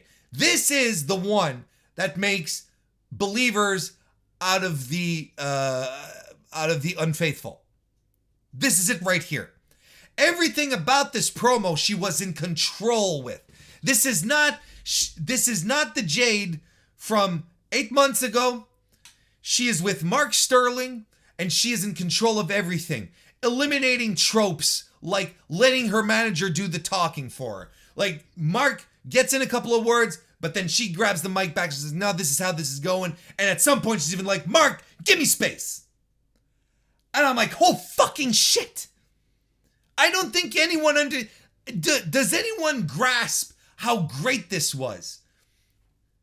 Because Jade's thing is that she's in control. She's a baddie. Like, she, you know, explain the definition of what a baddie is. She has her baddie section. That's fantastic. But this is what she is. She's in control. She's the master of this division. She's the face of the women's division. She's the champ. And she's telling her manager, the guy who handles her business, a man, essentially, right? A white dude. She's telling him, dude, give me space. I'm doing my thing. And I'm like, and I saw people out there saying she doesn't need Mark Sterling anymore. And I say, au contraire, mon frère. She continues to need Mark Sterling so that she can treat him like a geek. Exactly like that, because what does it do? It elevates her. And that's what a manager's job is for. It's to put talent over. Now, if Jade is cutting these scathing, passionate, full of personality promos like she's doing, and in the meantime, subverting our expectations when it comes to her relationship with her manager, this is chef's kiss. This is legendary territory. Amazing promo, just outstanding work, and all the elements were there to make her seem like the biggest star in the world. And that's what Mark Sterling is serving as a purpose right now. He's the sniveling, we're doing this kind of thing. And when she tells Sterling it's time for him to move back, what does Mark Sterling do? Yeah, he moves the fuck back. Brilliant. She's not going to let anyone tell her what to do. She's going to take the space that she requires. She's going to move away, everyone. This is my moment, my time. Fantastic. The subtext, the body language, everything was there. Brilliant. One of the best damn promos I saw.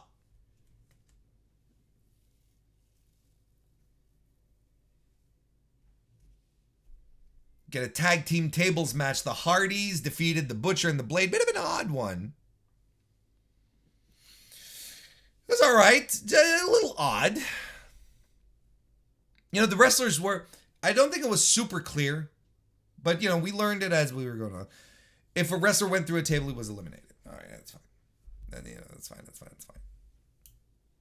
Wrestlers can be eliminated. But what does it mean in an ODQ? If a wrestler that's been eliminated, if he goes back into the match, you can't get disqualified, so it doesn't really matter. So ultimately, the rule was the same wrestler can be put through a table twice. That was the rule, ultimately.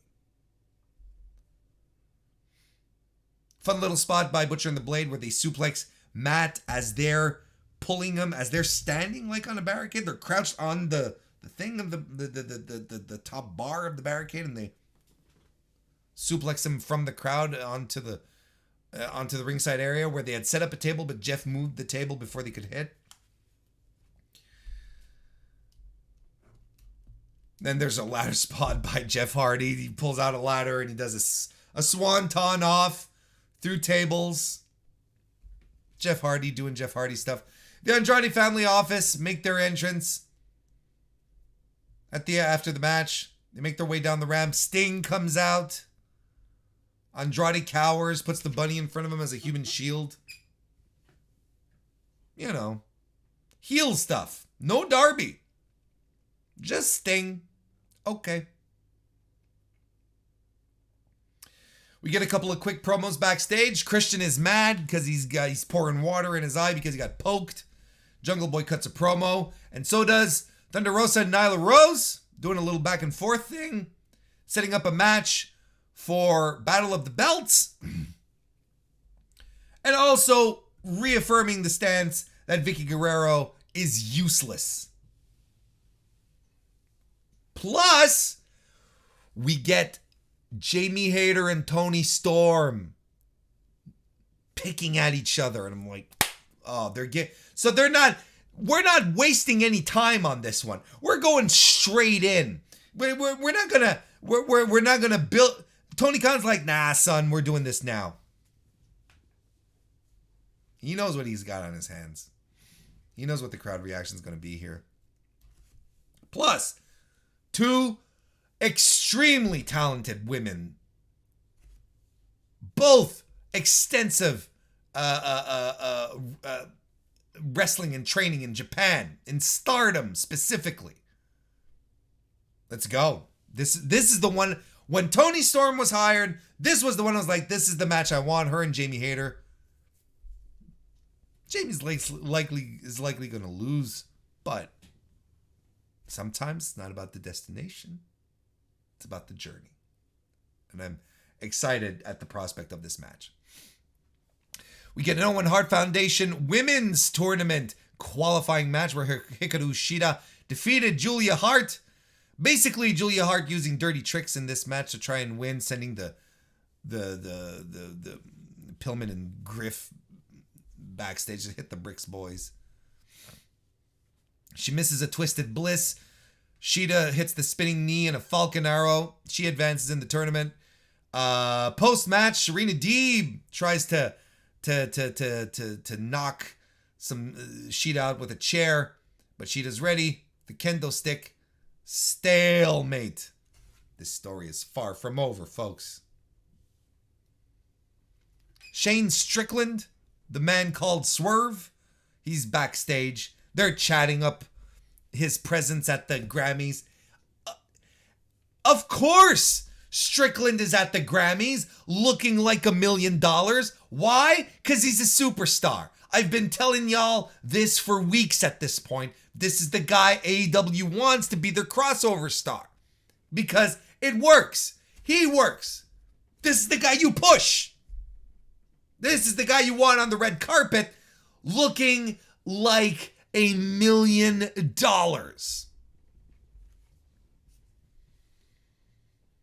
Anyway, he talks about not having the best week with Keith Lee since last Friday, so on and so forth. They go into a locker room. Well, he goes into a locker room.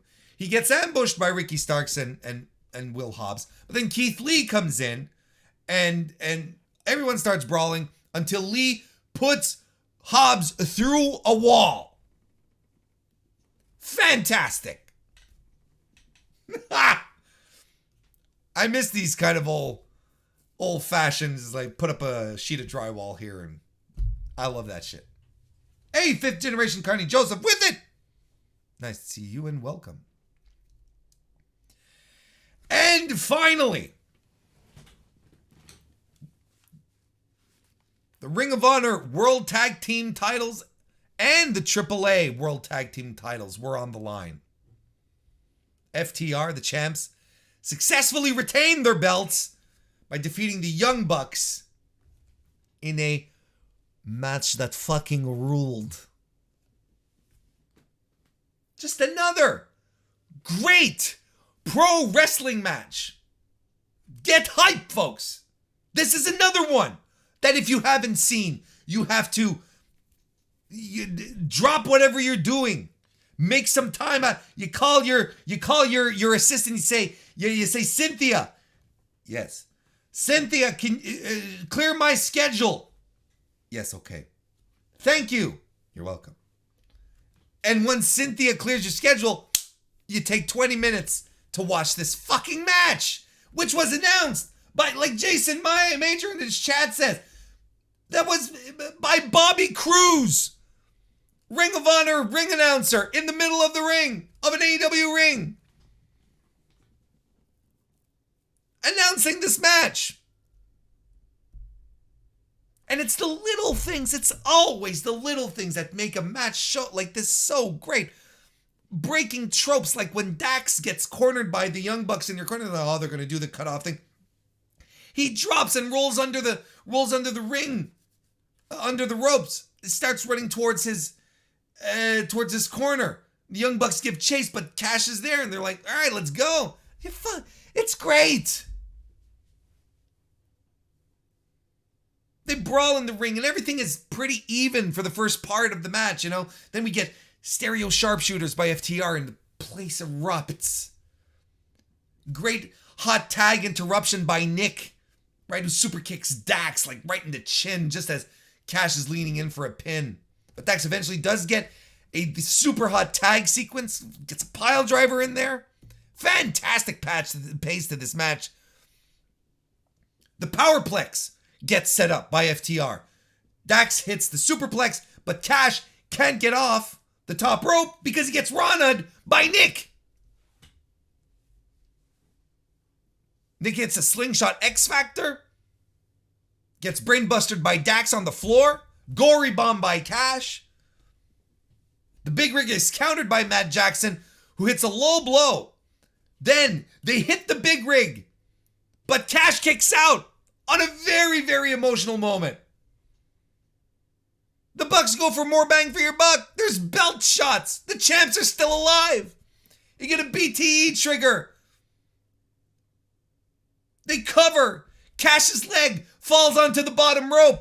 Rick Knox counts 3, but he's like, wait, no. In a moment of lucidity where Rick Knox shows a modicum of competency that he's in control of his wrestling match.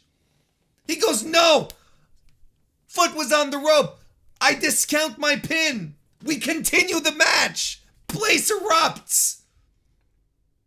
Meltzer driver is interrupted. Stereo powerbomb pile driver combo by FTR follows. BTE trigger by the FTR on Matt, who spits at Dax. Hit the big rig. They retain. What a fucking great match.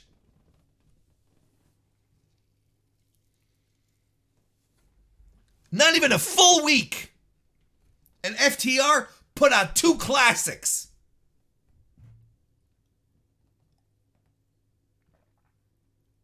What a run. We're spoiled. Guys, gals, non-binary pals, as far as wrestling goes, on television. Every once in a while. This is what happens with Dynamite. Boom. You get sprinkled. You get this wonderful thing.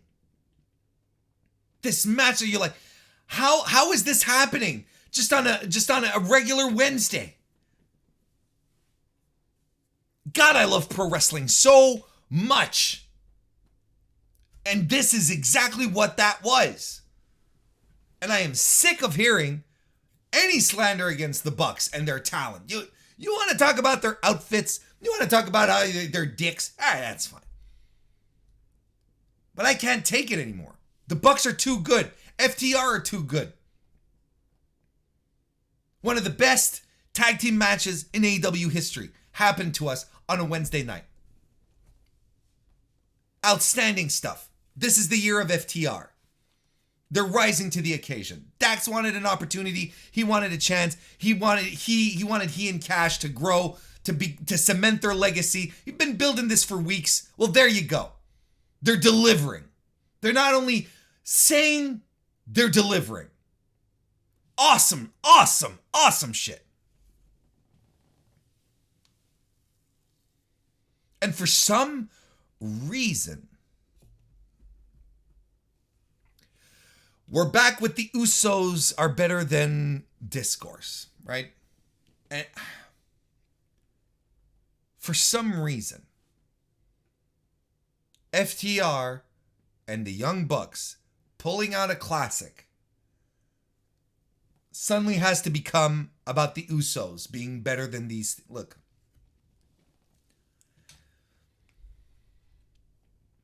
The Usos are an extremely talented tag team, and we know they are. Why? Because we've seen moments of brilliance from them. We absolutely 100% have.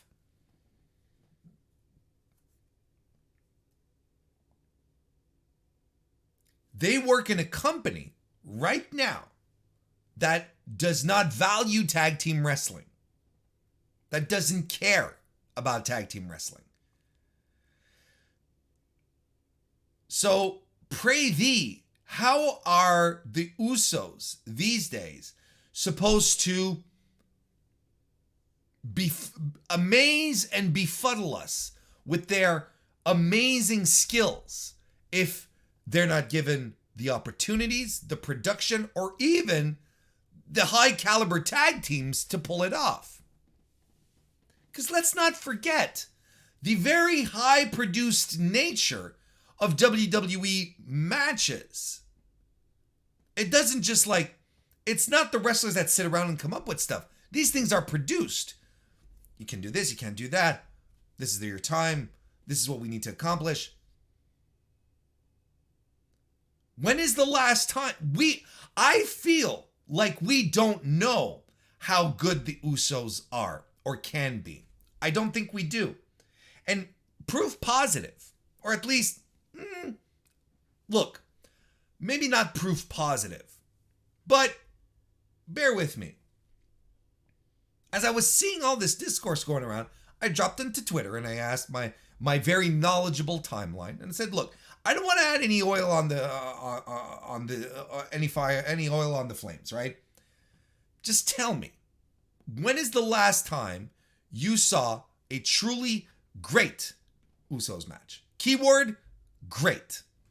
And I swear, most people told me Hell in a Cell against the New Day, which is a match from 2017, right? A classic. But that's a long time ago. And people will generally say, well, the Usos and the New Day always have great matches. Sure. Sure they do. Because probably the New Day is the only other, real tag team outfit that they have. Maybe outside the Viking Raiders right now. The Viking Raiders were never given the time of day. On Maine. So I'm looking at all of this. And I don't even know what the point of comparison is. Because I don't know how good the Usos are, because I feel that they're stunted in WWE. I think that because of the nature of tag team wrestling in that company, because of the nature of how matches are produced, I don't know how far the Usos are capable of going. I don't think I've seen it. I don't even think they've seen it. I think we've seen hints of brilliance, which is why a lot of people latch onto it. And I myself would easily say, extremely talented tag team.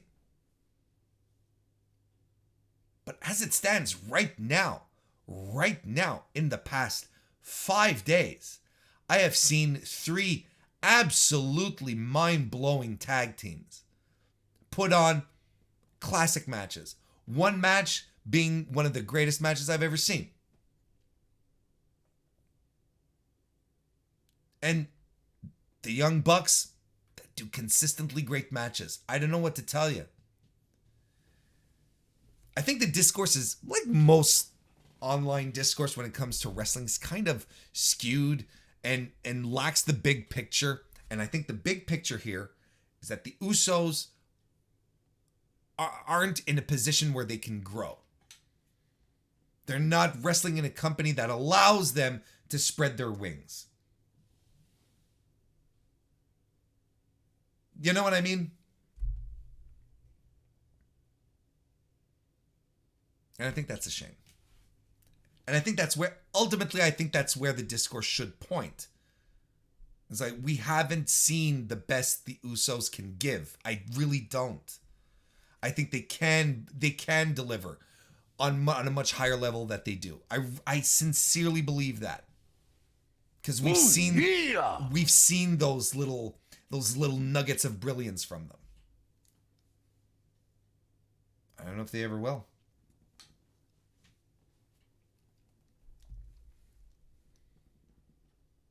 DGMC left us a super chat. Thank you very much, DGMC. He says, the Usos are a tag team, but the Bucks are an act. I think I might follow up with your next point here. It says, it's like comparing a quarterback that can throw to a quarterback that has been allowed to throw and scramble at a high level. That kind of makes sense to me. Yeah, that kind of makes sense to me, because you have I think there's one team that's been able to just shine on so many levels, and one which is a little more utilitarian. And we know Vince doesn't care about tag team wrestling, so I think that's a very good comparison, DGMC. Yes, thank you. Thank you very much for the super chat, and that, folks, will wrap up this week's Wrestling Expression.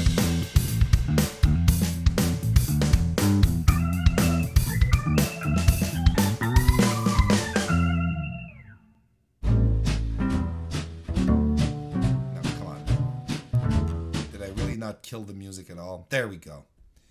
That's how you kill music.